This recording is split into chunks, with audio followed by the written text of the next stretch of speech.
2008, there were 26. Why do you think that is?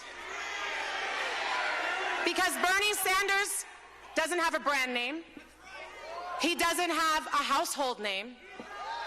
What he has is a message and a vision. And the more time that he gets to speak to people, the more people feel like they finally have someone to vote for, not against.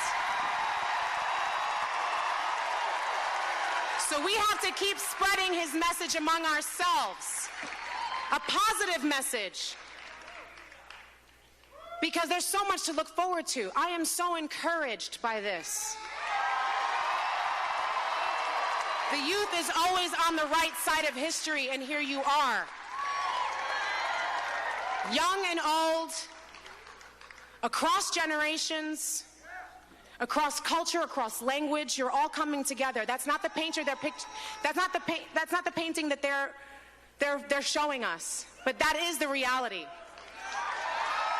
So we need to keep organizing, and we need to understand that there is something very particular happening right now. Because if we have something to vote against, and we are told to dismiss Bernie from even the conversation, then what we are left is someone that we feel, or we are being told, that we just have to vote for so that we don't have the other. As opposed to actually looking into their record and talking about the substantive issues. Because when we look at the issues, we know exactly who we want to vote for. It is clear. So notice that. And when someone talks to you and says, well, you know, we got to think about the general election. We got to vote against Trump. Go, exactly. If he becomes the nominee, because that's not even true yet. But if he does, then vote Bernie. Because I'm Bernie or bust. And love trumps hate. That is what we bring to the conversation. So make sure that you are making it your business to get people registered and to get people to the polls to vote. Because it is not enough to just like this on Facebook. It's not enough to just march unless you are marching to the polls. We have to take back our country and show the world what it really looks like. It looks like a movement. It looks like a vision of positivity for the future, where we are all looking out for each other. Not me, us.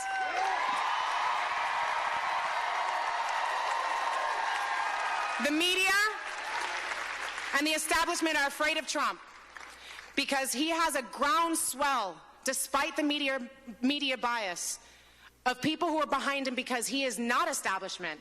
And he is pointing at the establishment and the corporate media and saying, you're fired.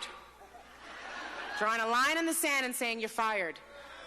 Why Bernie has my vote is because he's turning to all of us and saying, you're hired. To help him do that. Bernie Sanders is the only candidate running for president that I know as a fact. When he gets to the Oval Office, he will keep that door open. He will open the blinds and the windows and say, let's get to work. I'm ready. Are you? All right then, let's get to work.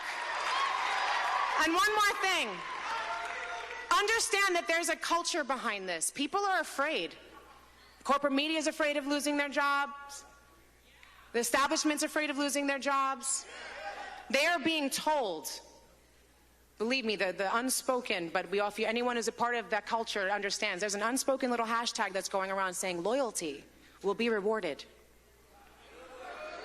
We need to let them know that integrity will be rewarded.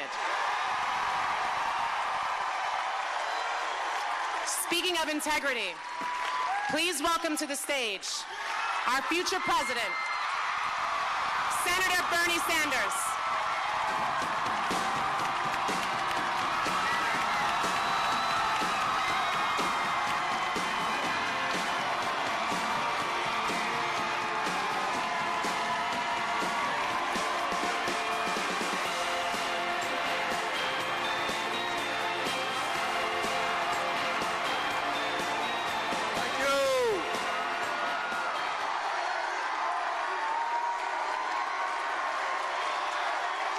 Thank you, LA. Thank you, nurses.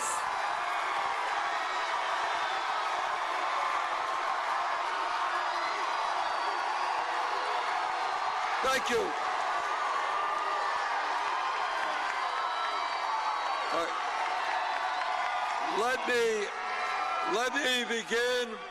Let me begin by thanking Sokoa, Juan Ayon. Let me thank Pastor Juan Hilton. And let me thank especially Rosario Dawson for that wonderful introduction.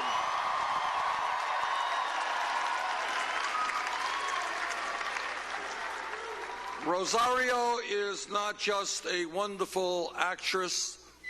She is standing up every day fighting for social justice, racial justice, economic justice. Let me also apologize to the many people who couldn't get in. What ended up happening is we were supposed to be in Wyoming today. It's snowing a lot in Wyoming. So we figured we would come to LA. It doesn't snow here so much.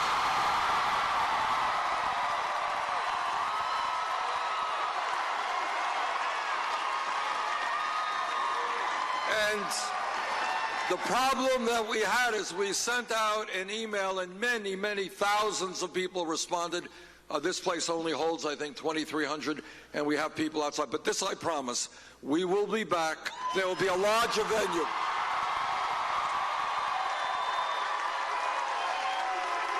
And next time, we'll have 20 or 30,000 of us together.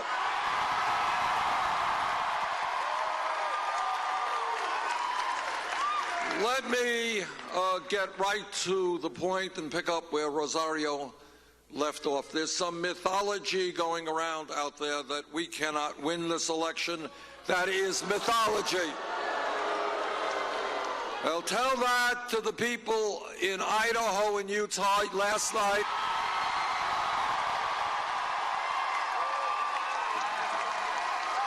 They gave us almost 80% of the vote.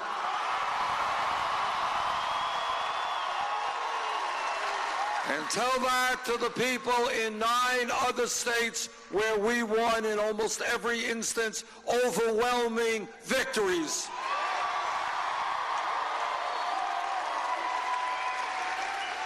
Secretary Clinton did very well in the South. We are out of the South. We're in the West now.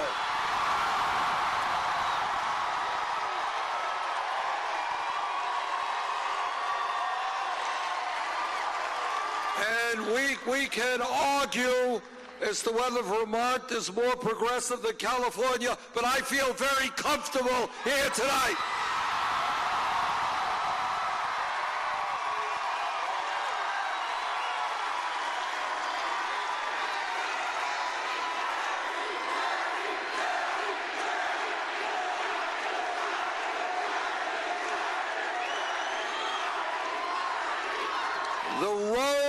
To the White House goes right through the West and right through California on June 7th.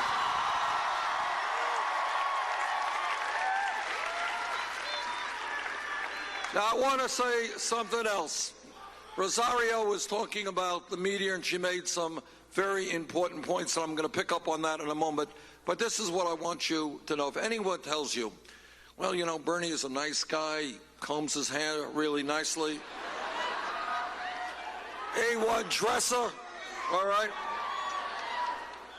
But, you know, he just can't win a general election, can't beat around.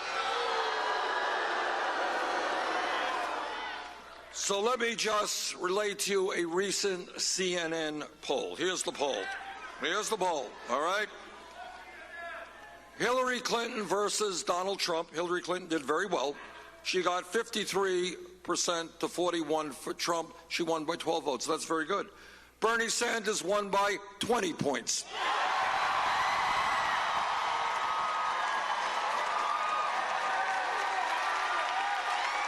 And by the way, that is true That is true of virtually every national and statewide poll that is out there.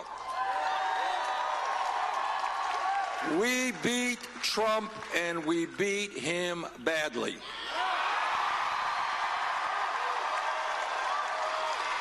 Same poll, John Kasich defeats Hillary Clinton 51-45.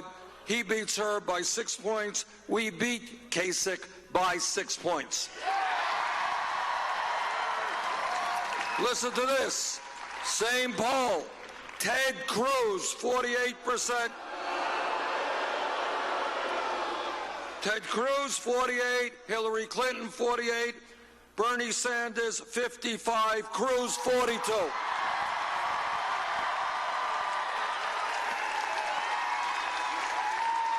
So that's the first point. Yes, we can win this nomination. It's not going to be easy. California will be very important.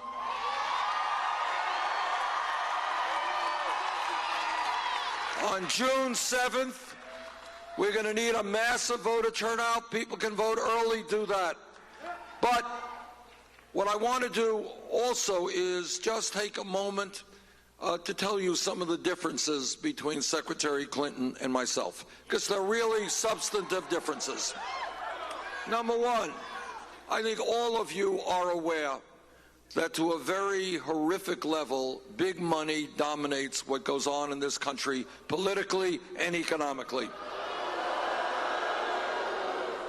And all of the powerful special interests donate huge amounts of money, I know, to political candidates. When we began this campaign, we had to make a very important decision. And that decision was, should we have a super PAC or not? We agreed with you.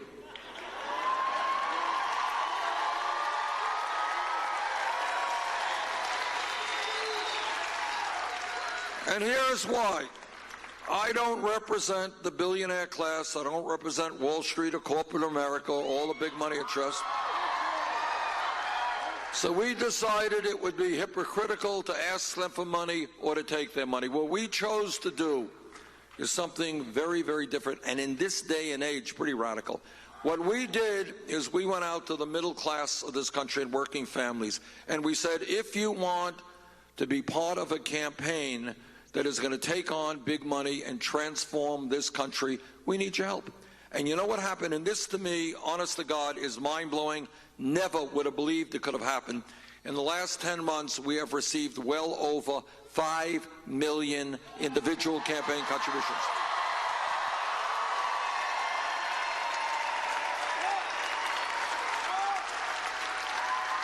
Anybody know what the average contribution is? $27.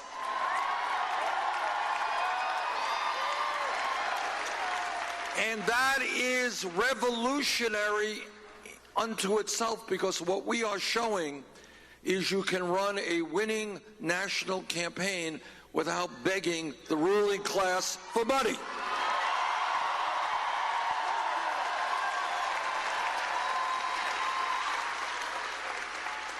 To quote Abraham Lincoln at Gettysburg, this is a campaign of the people, by the people, and for the people.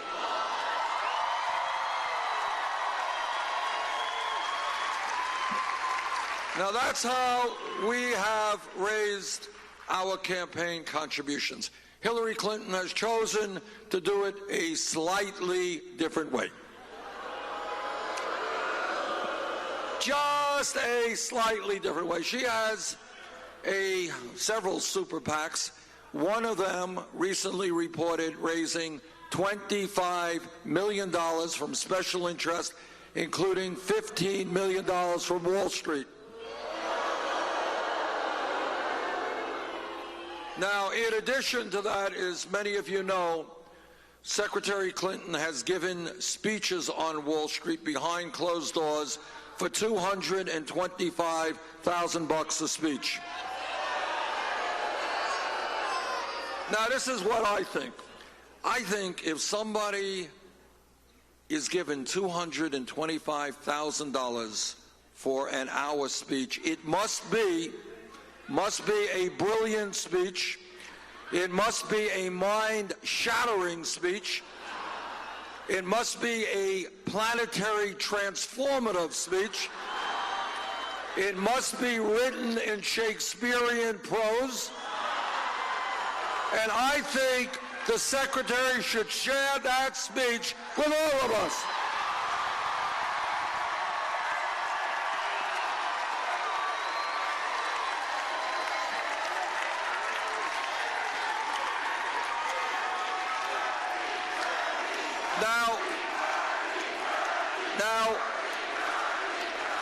Now, Secretary Clinton said, well, she said, look, I will release the transcripts if other people do the same. So, I've got a dramatic announcement, L.A. You ready? It's a very important announcement. I am announcing tonight that I will release all of the speeches that I've given to Wall Street.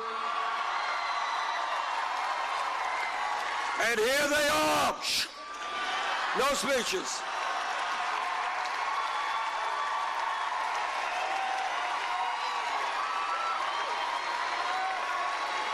Now, I don't know. It is hard for me to imagine. I've been thinking about this. Why won't Wall Street give me $225,000 to speak? I'm ready. We'll give the money to charity, but I'm ready to go. But maybe it has something to do that I would tell the crooks on Wall Street that they will not continue to destroy the economy of the United States of America.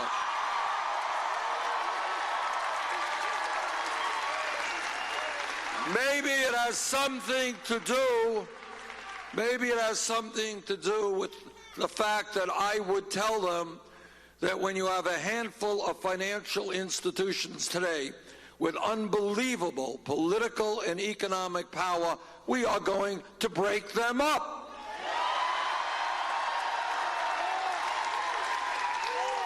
And furthermore, listen to this. A month or so ago, actually longer than a month ago, Goldman Sachs, you all know who Goldman Sachs is? You know Goldman Sachs, okay. Anyhow, they reached a settlement with the United States government for $5 billion. $5 billion. Now, why did they reach the settlement? Well, the answer is obvious. They defrauded the American people before the financial crisis. They were selling worthless packages of subprime mortgage loans, and they and the other banks, their actions drove this country into the worst economic downturn, as you all know, since the Great Depression. But here's the point. Some kid in Los Angeles or Vermont gets picked up today with marijuana. That kid will have a police record. But that's another story we're going to get to in a second. But if you are an executive on Wall Street whose recklessness, greed, and illegal behavior resulted in millions of people losing their jobs, their homes, and their life savings, you know what happens to you? Nothing. No, actually, that's not quite right. You get a pay raise. That's what happens to you. So we will, if my good friends on Wall Street choose to invite me there, what we will tell them is that there are going to be changes in the criminal justice system.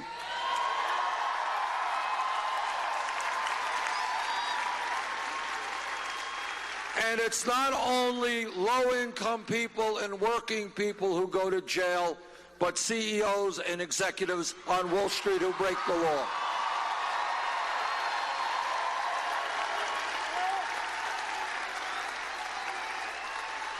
So I just want to know, do you think they're going to pay me $225,000 to tell them that? Probably not, but that's all right. Another issue that Secretary Clinton and I disagree on, and that is the issue of trade. Now, trade is not a sexy issue. It's not an issue that the media covers virtually at all. It is an enormously important issue. That's right. What we have seen in the last many years are trade agreements like NAFTA, CAFTA, permanent normal trade relations with China. And these agreements, as all of you know, were written by corporate America, and their goal was very simple. You don't need a PhD in economics to figure it out. What they were saying is, why do I want to pay a worker in Los Angeles or in Vermont 20, 30 bucks an hour when I can shut down here, move to a low-wage country, produce there, bring my products back into this country? That's it. Nothing more complicated than that. And that is what has happened. Since 2001, we have lost almost 60,000 factories in America, millions of decent-paying jobs. Now, I have helped lead the opposition to every one of these disastrous trade agreements.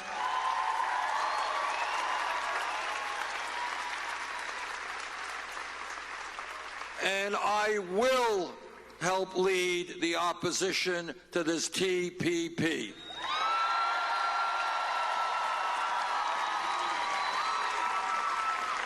Secretary Clinton has supported virtually every one of these trade agreements, and after telling us how great the TPP was, she eventually, under pressure from the trade union movement, finally said no to it. Let me give you another example of where there is a very significant difference. Everybody here knows that foreign policy is a very important part of what a president does. The most important foreign policy issue that we have dealt with in this country in modern history is Iraq. I listened very closely to what Bush and Cheney and all these guys had to say. I didn't believe them, and I voted against the war in Iraq.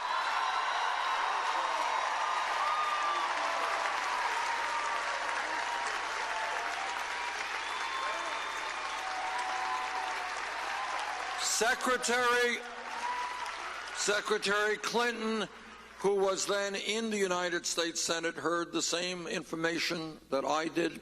She voted for the war in Iraq.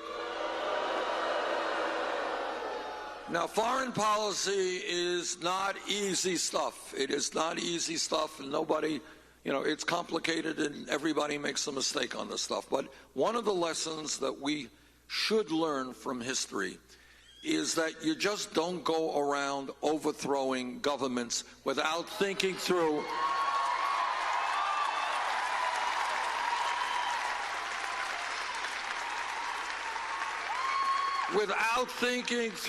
the long-term consequences of that. And that is true even when we're dealing with really ugly dictator types like Saddam Hussein was an awful person. But what you got to do is you got to say, what happens the day after this guy is gone? What kind of political vacuum occurs? Who is going to fill that vacuum? And that is the same thing, or a similar approach, that she took when she was Secretary of State with Gaddafi. A dictator overthrew Gaddafi, and then we had a political vacuum, and ISIS now has a foothold in Libya. We have got to learn the lesson, whether it is overthrowing Salvador Allende in Chile, whether it is overthrowing Jacob Arbenz in Guatemala way back when, whether it is overthrowing the democratically elected prime minister of Iran many, many years ago, Mohammad Mossadegh. We overthrew him. He was replaced by the Shah, who was an awful person, and then you had the Iranian Revolution with Khomeini. So what you have to be thinking about is unintended consequences. So let me just say this to you now. Let me just say this. Under President Bernie Sanders, the brave...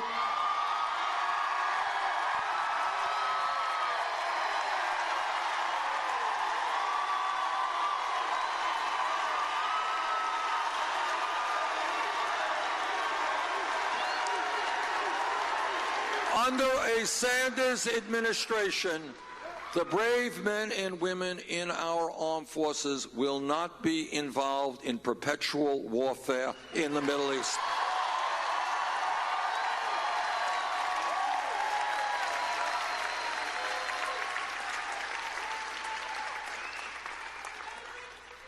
Right now, we face a major crisis in terms of global climate change.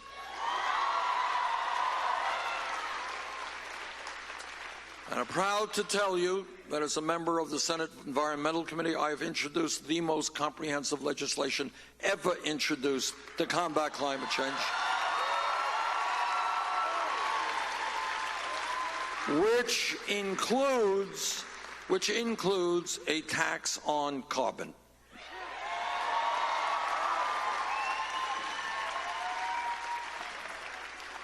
I was one of the first people to understand and support making sure that the Keystone Pipeline was never built.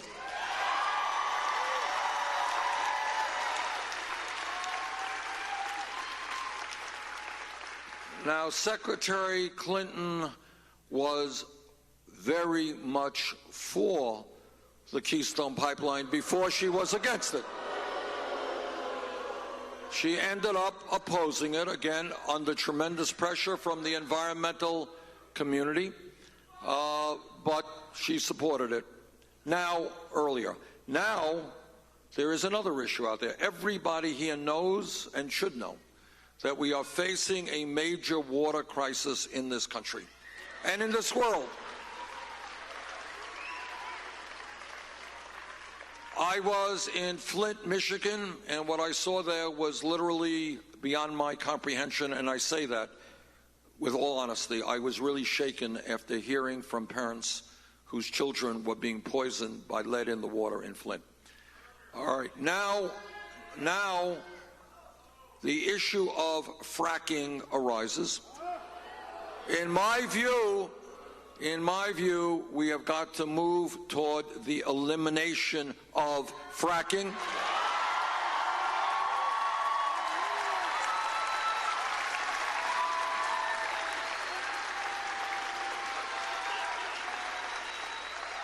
That is my view. Unfortunately, that is not Secretary Clinton's view.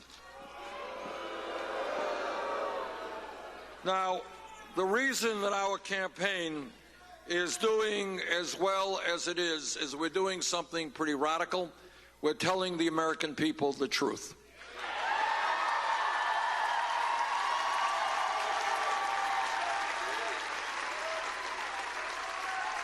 And it's a truth that you're not going to see on television very often, but it is the truth nonetheless. And as everybody knows, truth is not easy stuff, not in our personal lives, not in our political lives. There's a tendency as human beings that we want to kind of run away from the pain of the truth. But this country does not go forward unless we put those troubling issues right on the table and we deal with them.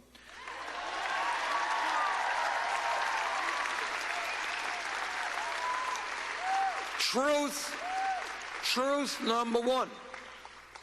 Truth number one is, people in our country. Just last night, I was in Arizona. I'll get to that in a second. No, sorry, I wasn't in Arizona. I was in San Diego. Thank you. Thank you for telling me where I was. That's right. I've been a lot of places. And after the program, I was introduced to a man who was late in his 90s, who fought in World War II. And whenever I meet people like that, I think about the incredible sacrifices they and other veterans have gone through to preserve what is great in this country. And we owe them so much.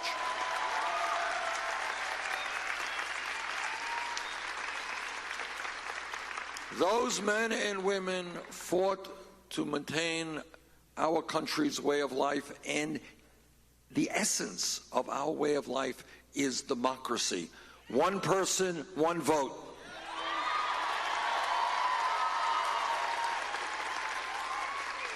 So it gives me no pleasure to tell you what you already know, that as a result of this disastrous Supreme Court decision on Citizens United, our campaign finance system is now corrupt, and we are seeing democracy being undermined. We now take it for granted. You read in the paper that some billionaire is deciding to support some candidate. That is not what democracy is about. That's oligarchy, not democracy.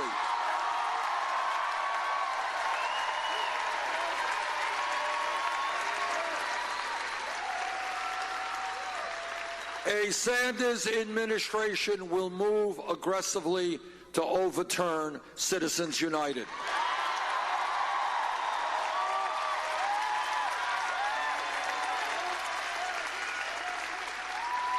But it is not only a corrupt campaign finance system, it is the kind of voter suppression that we are seeing from Republican governors all over this country. You know, you would think that after all of the struggle and the pain and the death that we experienced to make sure that every person, regardless of the color of their skin, had the right to vote, that that discussion would be over with. And yet now we have Republican governors and others trying to work as hard as they can to make it impossible for people who will vote against them to participate in the political process. They're going against African Americans and Latinos and young people. So I say, and last night in Arizona, what did you see? We got an email. We got an email from a woman who was a friend of somebody on our campaign. She emailed that she had been waiting online to vote in Arizona, Phoenix, I think, for 5 hours. Now, how many thousands of people walked away and did not exercise their constitutional right? Now, whether that was deliberate or whether that was just incompetence in Arizona, I don't know. But that is not acceptable.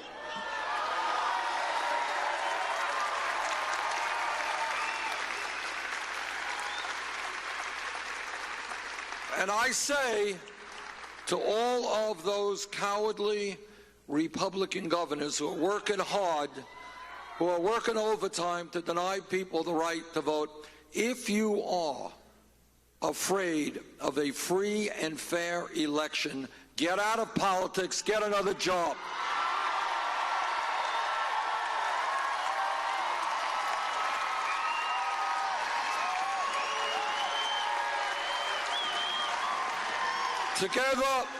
Together, we are going to do what many other countries do, not complicated. When you're 18 years of age, you are registered to vote. End of discussion.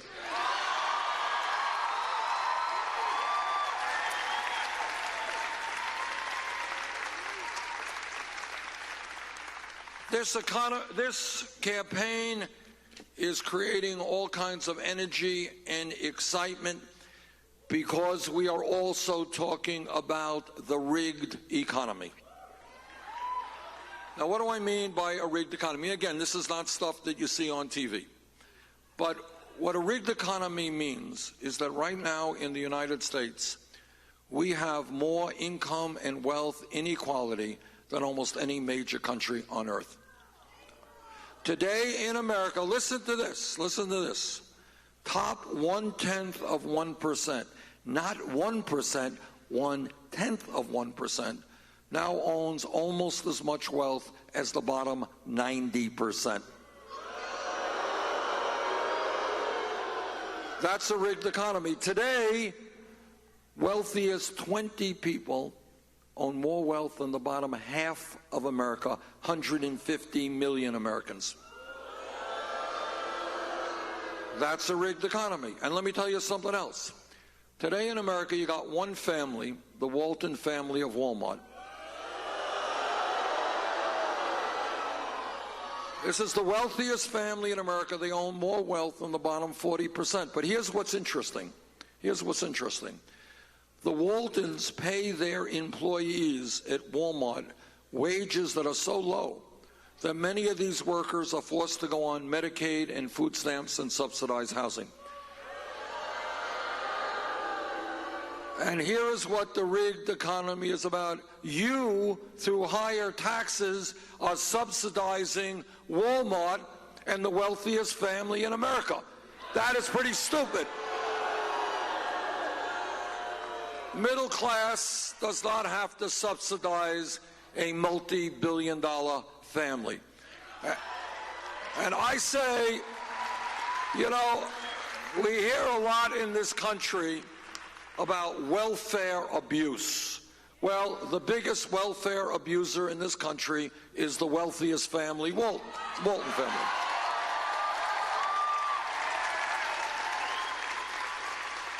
So I say to the Walton family, get off of welfare, pay your workers a living wage.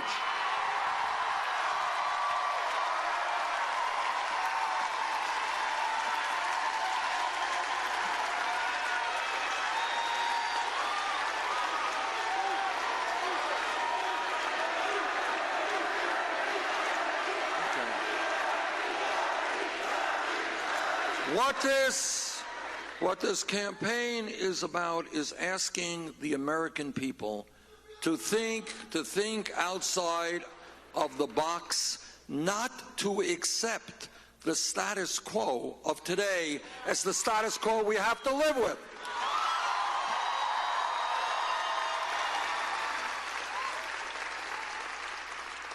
And when we look at politics in that way, we recognize that we have a criminal justice system that is broken. What does that mean? And I want you again to think about it. This is the wealthiest country in the history of the world. Now, most people don't know that today because almost all the new income and wealth goes to the top 1%, but we are, cumulatively speaking, the wealthiest country in the world. And yet we have today more people in jail than any other country on earth. China, 4 times our size. We have more people in jail than China. And we have got to ask ourselves, why do we have 2.2 million people in jail, disproportionately African American, Latino, and Native Americans? Why is that? What do we do to change it? Well, let's start off by telling you something again that is not in the media. All right? Today in America, if you are a kid, a high school graduate between 17 and 20, if you are white, real unemployment, whether you're unemployed or underemployed, 33%. Latino, 36%. African American, 51%. So you got millions of young people out there today, over 5 million young people, don't have jobs, not in school. Some of them are going to get into trouble. You want a radical idea? How about investing in jobs and education for the kids?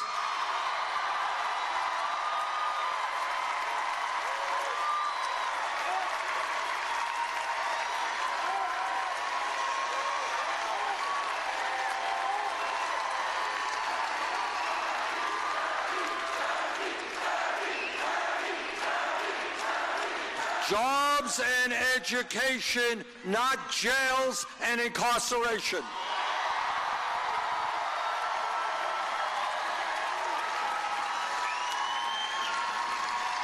We should be the nation which has the best educated population in the world, not the one with more people in jail.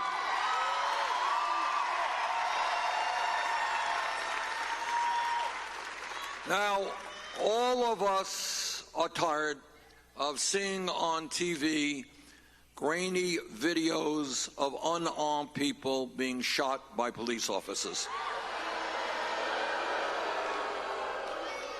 Now, I'm a former mayor. I've worked with police officers for many, many years. The vast majority of police officers are honest, hardworking, and they have a very difficult job. It's not easy being a cop today. It really isn't. But when a police officer, like any other public official, breaks the law, that officer must be held accountable.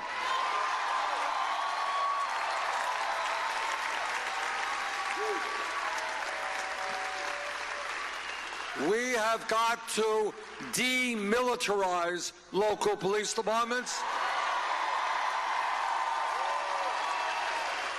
We have got to make police departments reflect the diversity of the communities they are serving.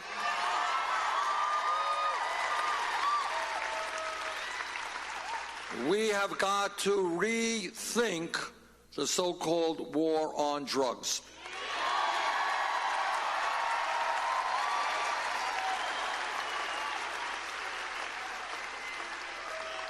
Millions of Americans over the last 3 decades have received police records for possession of marijuana.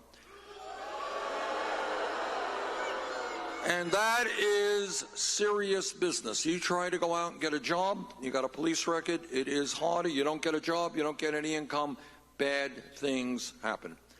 Right now, under the Federal Controlled Substance Act, marijuana is listed as a Schedule I drug. That's the highest level. Alongside, if you can believe this, with heroin. You know, we can argue the pluses and minuses of marijuana, but it sure as heck ain't heroin, that's for sure.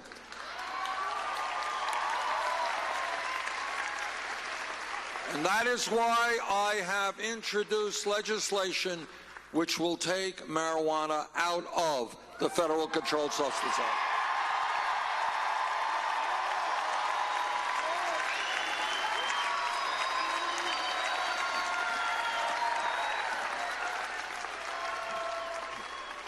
This campaign is surprising everybody for one simple reason. We listen to ordinary Americans, not just wealthy campaign contributors. And what workers all across this country are telling me, they can't make it on $8 or $9 an hour. And that is why, together, we're going to raise the minimum wage to $15 an hour.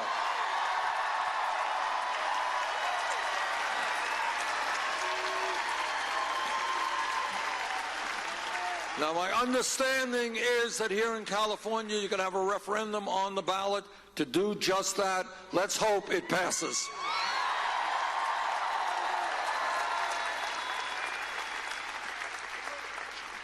This campaign is listening to women.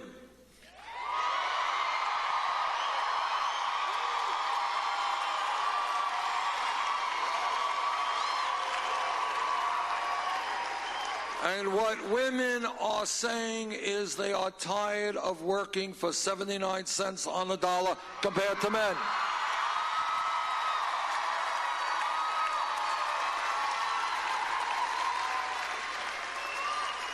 They want the whole damn dollar.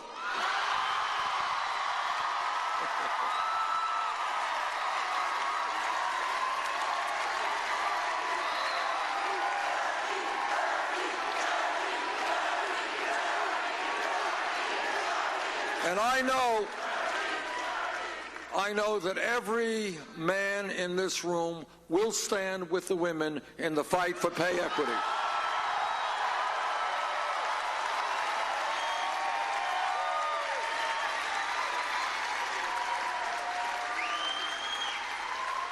This campaign is listening to young people.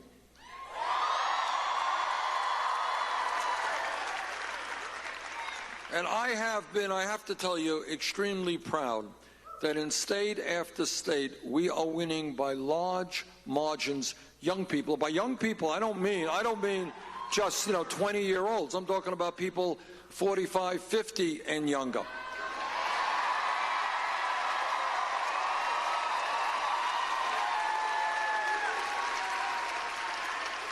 And for those of you who are in your 20s, you will appreciate in a few years that 45 is very young. It's not so old.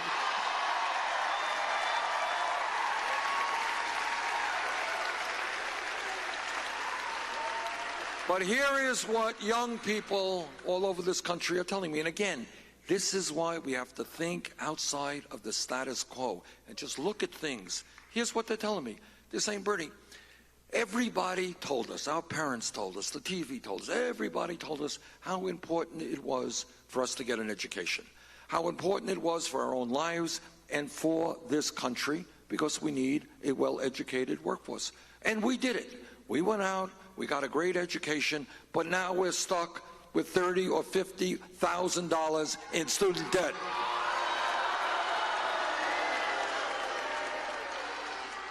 So take a step back and think about it. Why are we punishing millions of people because they got an education?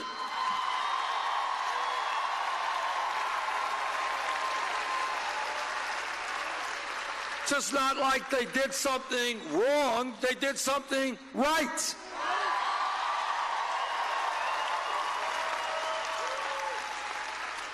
Now think about this as well. And this is going to happen. It'll happen sooner or later. Our job is to make it sooner. But think about this. 50, 100 years ago, whenever, very smart people, very courageous people said, you know what, in America, it should not only be wealthy kids who get an education. We don't want our children, we're working class, we're poor. We don't want our kids working on farms or in factories. We want our kids to have an education. And what they did, which was really quite incredible, they fought for public education in America. That means that every kid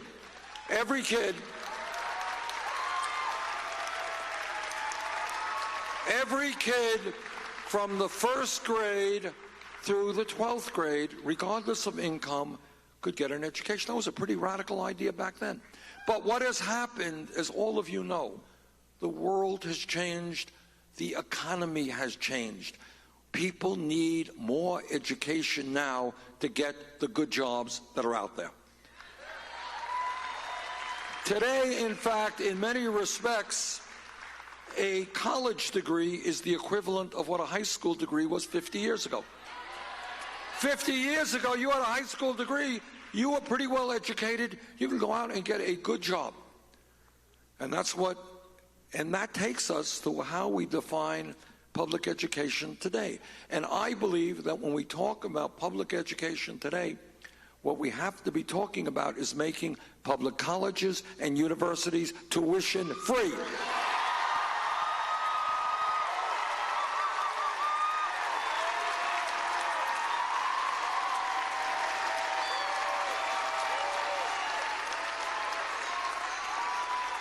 Now, some people think this is a radical idea. It really is not. It exists in Germany. It exists in Scandinavia and other countries. And you know what? Think about this. 50, 60 years ago in California, in New York, all over this country, public colleges and universities were virtually tuition free.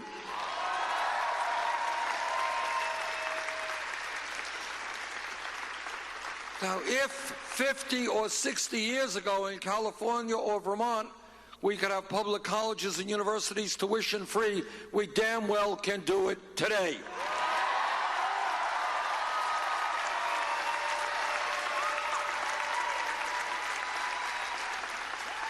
And here is what is revolutionary about that idea.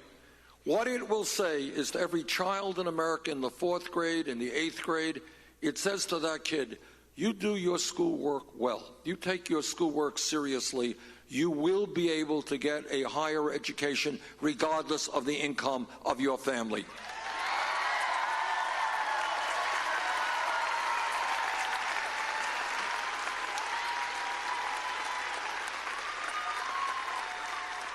Second of all, we've got to deal with the disaster of student debt in this country right now. Anybody here with student debt?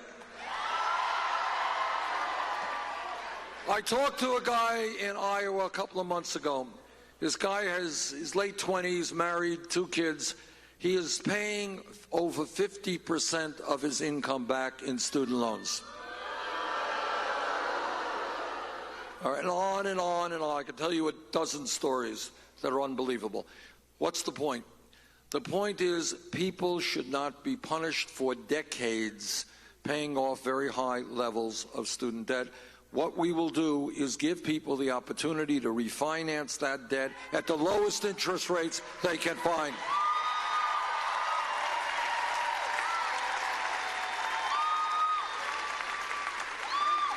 Now, people say, my opponents say, Bernie, you're thinking too big. You're too radical. Bernie, you're Santa Claus. You're throwing out all this free stuff. How are you going to pay for it? Okay, this is how we're going to pay for it. And again, think outside of the box. Think about this. 8 years ago, 2008, 2009, after Wall Street's greed, recklessness, and illegal behavior destroyed this economy, millions of people lost their jobs and their life savings and all that, what did Congress do?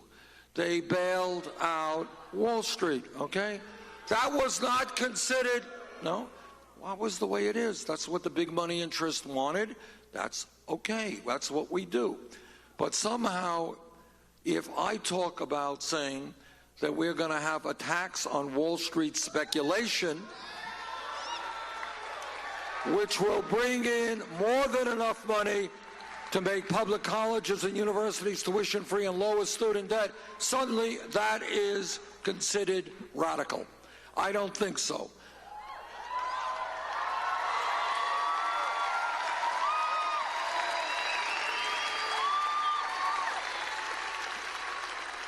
The American people bailed out Wall Street. It is Wall Street's time to help the working families of this country.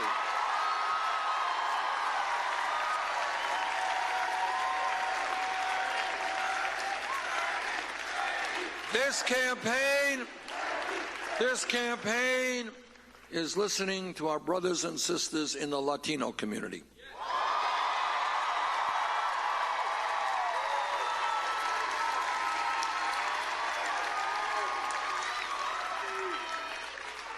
There are 11 million undocumented people in this country, and what the Latino community is telling me is they are tired of living in the shadows, tired of living in fear.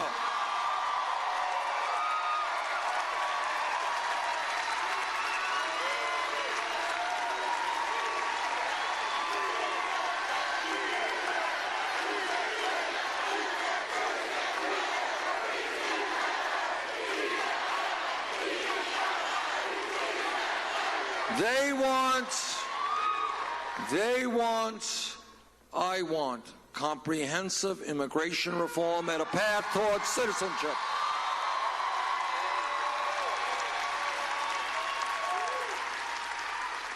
And if Congress will not do its job, I will use all of the executive power in the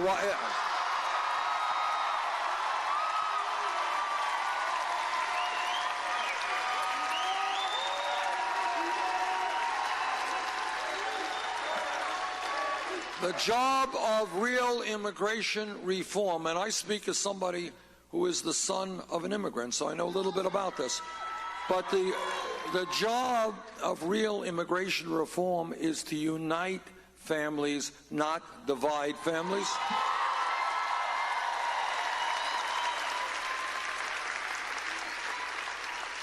And therefore, we will end the deportations that are now taking place.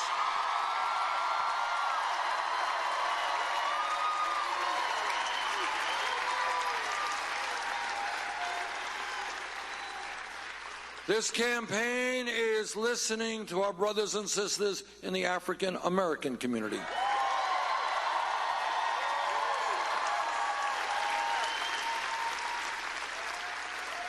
And they are asking, how does it happen that this government has trillions of dollars to spend on a war in Iraq that we never should have gotten into,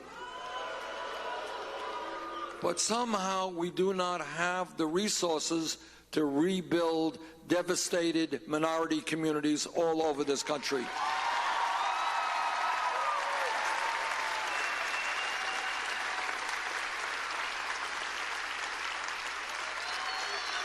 Just before I came up, we had a small meeting backstage, and a gentleman reminded me of something which I had forgotten about. I was in Baltimore, Maryland, a number of months ago, and I was in the community where Freddie Gray was killed. And in that community, and this is true all over this country, you could not find a grocery store. You got that? No grocery store. You could not buy fresh vegetables. All you had is these little stores selling beer and potato chips at very high prices. In that community, and similarly all over this country, you could not go to a bank and cash a check because there were no banks in that community. All there were the payday lender crooks. In that community, and again, not just in that community in Baltimore, but all over this country, many of the buildings were boarded up, unemployment off the charts, schools failing, inadequate access to health care. If we can give tax breaks to billionaires and fight a war we should never have fought, we can rebuild inner city America.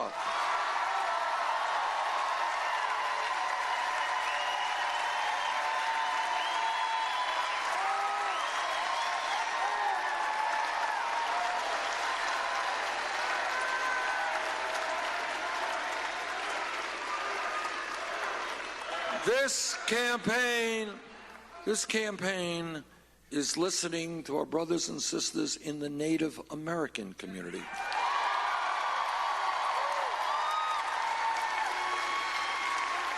And everybody knows that from even before we became a nation, that the Native Americans, the first Americans, were treated absolutely shamefully. They were lied to. They were cheated. Treaties that they signed in good faith were broken. And today, all over this country, you're seeing Native American reservations and communities where the suicide rate of young people is unbelievable, where alcoholism, drug addiction is rampant, schools are inadequate, health care not available. We owe the first Americans more than we can ever pay them back.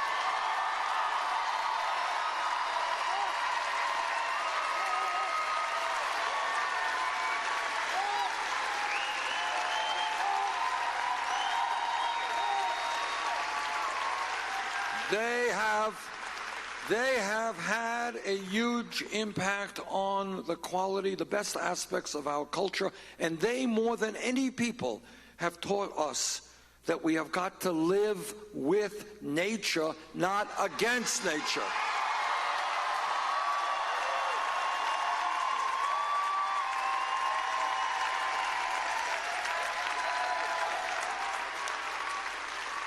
I am a member of the U.S. Senate Committee on the Environment. I have talked to scientists all over this country, all over the world. The debate is over. Climate change is real.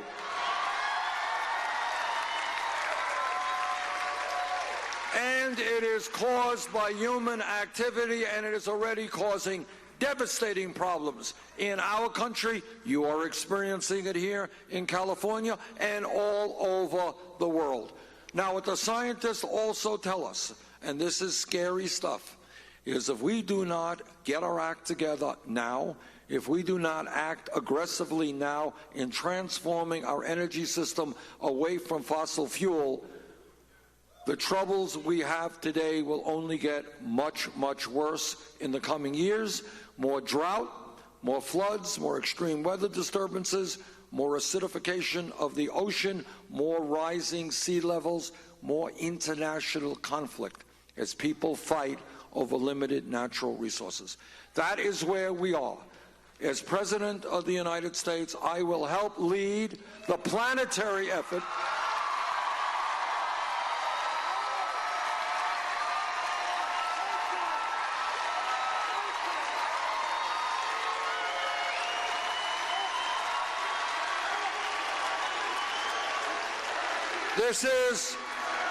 This is not just an American issue. It is a global issue. We have got to take on the fossil fuel industry, transform our energy system.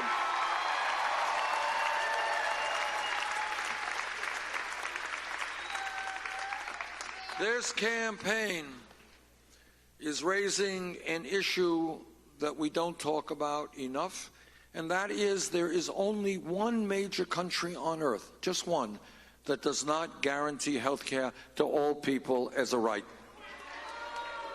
And that country is the United States of America, and together we're going to end that.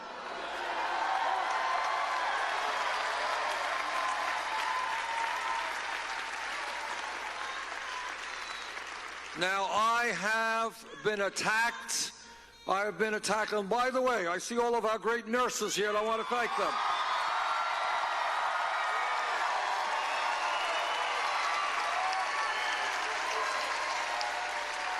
And I'll tell you why I want to thank them. I want to thank them not only for the work they do every day in helping us when we're sick, delivering our babies, taking care of us when we are old, but I want to thank these guys not only for supporting my campaign, but I want to thank them for taking their job so seriously that they understand they cannot do the job they want to do when so many of our people remain uninsured, underinsured, or can't afford the medicine they need.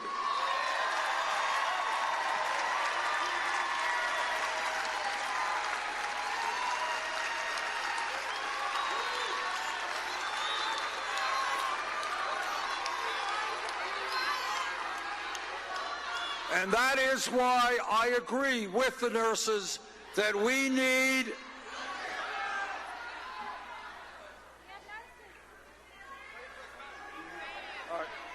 okay, we need a medical tech up there.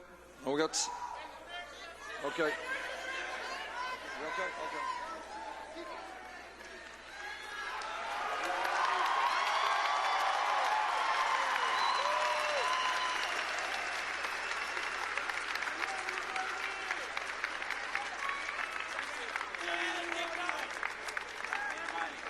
What happens sometimes when people are standing for a while and get dehydrated, that's what happens. But it's... Okay. Okay. But what... And, you know, it's, I don't know what...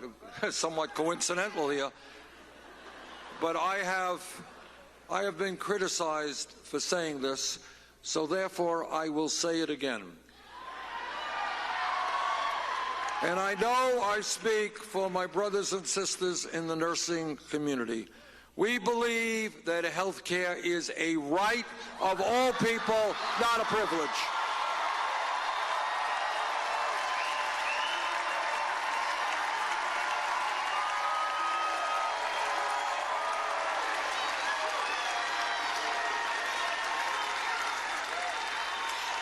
The Affordable Care Act has done a number of good things. We've done away with the stupidity of pre-existing conditions. More people have insurance, and we have done away with discrimination against women in terms of what they pay for premiums. But 29 million people still have no health insurance. Many of you are underinsured with high deductibles and copayments. And we are being ripped off every day by the greed of the drug companies.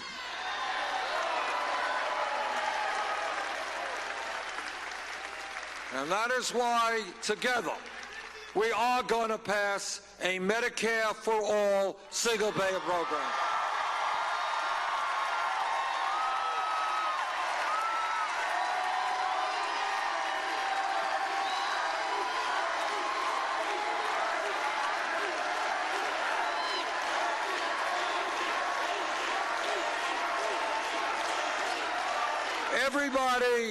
Everybody here knows that real change, I love you too.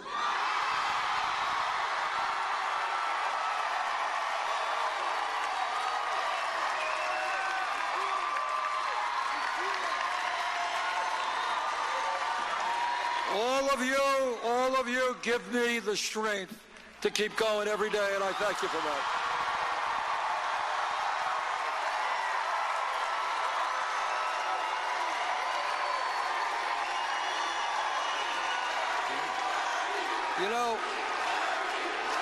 You know, from up here, you may not know how beautiful all of you look. You are beautiful. And that leads me to something, that's very important, and that is that all of you know that real change never occurs from the top on down. It always occurs from the bottom on up.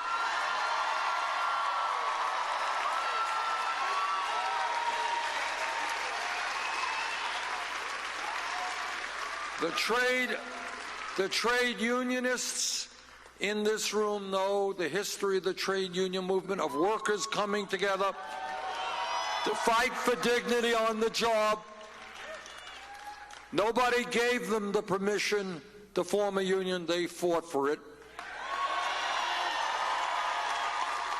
Everybody here who knows the history of the civil rights movement knows that millions of African Americans and their allies made it very clear, struggled, went to jail, sometimes died, in order to make sure that everybody knew that racism and bigotry and segregation were not what this country was about.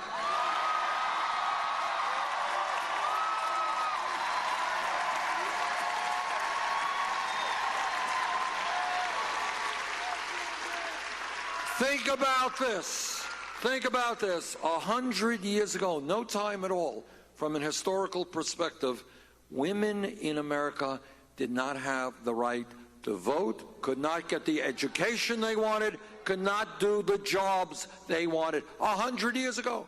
But what women did, along with their male allies, they stood up, they struggled, they went on hunger strikes, they were arrested, some of them died, to say that in America, women will not be second-class citizens.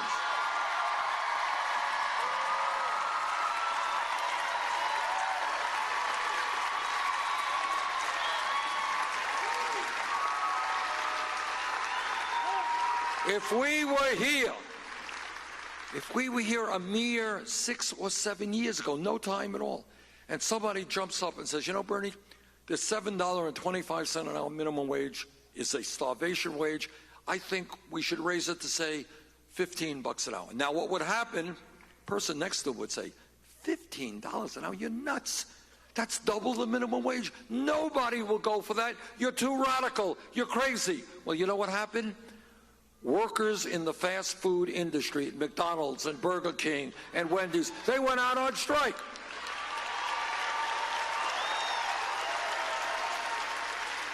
And I had the honor of marching with them in Washington, D.C.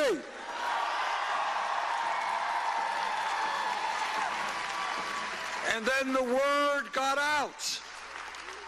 And people began thinking about it. They say, yeah, these guys are right. $7.25, you can't make it. And then Seattle, $15. San Francisco, Los Angeles, $15. Oregon, $15. California, $15.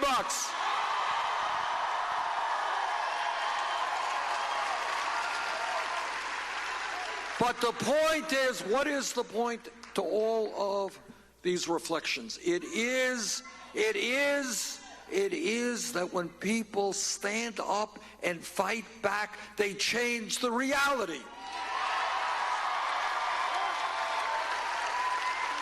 What was a crazy idea 7 years ago of $15 an hour is now being passed by states and cities all over America.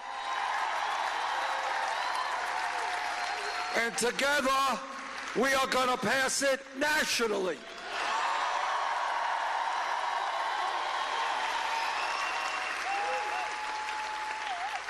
That is what this campaign and the political revolution is about. It is thinking not the way media wants you to think, oh, this choice or that choice. Do we cut education or we cut health care? Do we give $100 billion in tax breaks to the rich or $200 billion? That's the debate. That is not the debate that we accept.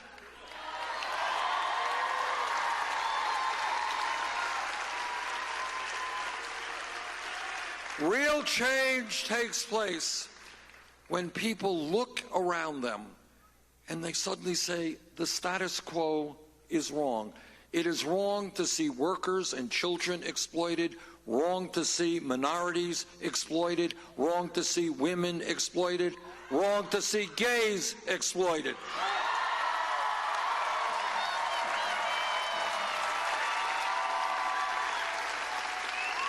I want you to think about that. If we were here 10 years ago and somebody jumps up and says, you know, I think in 2015 gay marriage will be legal in every state in this country, nobody would have believed him. You're crazy. There's too much prejudice. There's too much homophobia in America. Can't happen. It happened because people stood up and did that.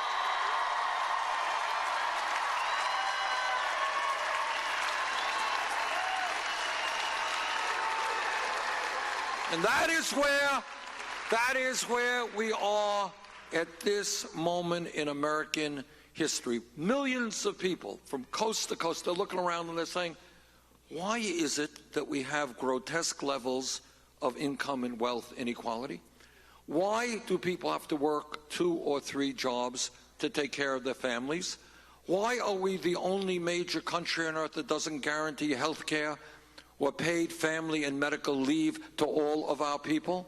Why are there communities around this country that are falling apart, where children don't get a decent education, don't have access to health care, where unemployment is off the charts? Why? Why do we have to accept it? And the answer is, when we stand together and we do not allow the Donald Trumps of the world to divide us up,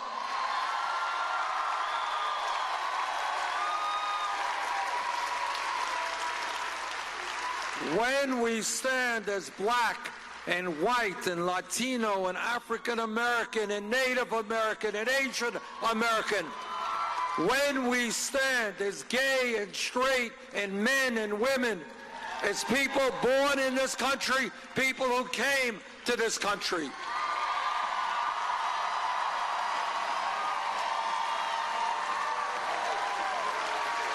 when we stand together and are prepared to have a vision and thank you all very much. All right, that is Bernie Sanders in Los Angeles, California. You saw Rosario Dawson speaking earlier, talking about the media and how much attention the media gives to Donald Trump, positive or negative, and how Bernie Sanders' attention has really been primarily negative. She said, additionally, I'm going to turn the volume down. You saw that fan pass out behind him, and how right when he was talking about healthcare and how quickly he got on top of making sure that person was taken care of. So an interesting night out of Los Angeles, California with Bernie Sanders. We're Fox 10 News now, 9 a.m. to 9 p.m. It is now 9:07, so I'm going to go ahead and wrap. I wanted to make sure that you saw all of Bernie this evening. I didn't want to cut it short. So 9 a.m. to 9 p.m. Monday through Friday, fox10phoenix.com/news now, or just fox10phoenix.com, and you can find us. We're somewhere on there. But thanks so much for spending your evening with me and Bernie Sanders. I'll see you again tomorrow. Follow me on Twitter. My Twitter handle's right there at KinseyFox10. Tweet me. I'll tweet you back. And thank you. I did have one tweet from Jeremy Moeller saying that they would absolutely vote for Bernie. And thanks so much for your tweet, Jeremy. I like the way you spell your name. I will see you again tomorrow, and I hope you have a good evening.